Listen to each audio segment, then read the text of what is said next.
Day 2 মামার বাড়ি। Hey guys, welcome to my another mini blog.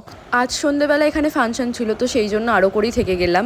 এই পুজোটায় মামার বাড়ি গেলে খুব একটা এই দিন থাকি না, আমি শনিবারে যাই, শনিবারই চলে আসি। আর আজ ছিল ইন্ডিয়ার ম্যাচ, তো সেই জন্য বাইরে বেরিয়ে আমরা ইন্ডিয়ার ম্যাচ দেখছি দাঁড়িয়ে দাঁড়িয়ে। একদিকে নাচও দেখছি আর একদিকে খেলা দেখছি, মানে দারুণ লাগছিল সেই টাইম। আর এই বাচ্চাগুলোর নাচ দেখে নিজের ছোটবেলার নাচের কথা মনে পড়ে যাচ্ছিল। আর তখন অলমোস্ট ইন্ডিয়া জেতার দিকেই চলে এসেছিল আর ফাইনালি জিতে গেছিলো। তারপর এখানে তো ম্যাচ দেখাচ্ছিল, মানে আমরা লাইভ জেতাটা যখন দেখলাম না সবাই মিলে, আর এত চিল্লিয়েছিলাম যে ধারণার বাইরে।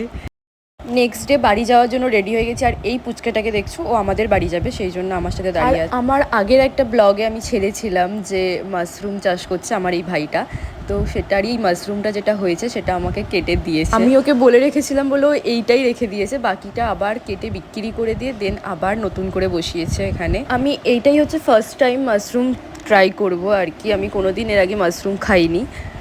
তোমাদের কাদের মাশরুম ভাল লাগে সেটা কমেন্ট করে আমাকে জানিও, কারণ আমি এটা ফার্স্ট টাইম ট্রাই করবো, দেন আমি রিভিউ দেবো। আর এইদিকে আমরা চলে যাব বলে ওই জন্য দিদা ছাড়তে এসছে আমাদেরকে। আর সবাই মামার বাড়ির প্রায় সবাই যত লোক থাকে সবাই ছাড়তে এসছে। দেখছি এখানটা যে পুরো ভিড় করে দাঁড়িয়ে আছে, মানে এরা সবাই আমরা বাড়ি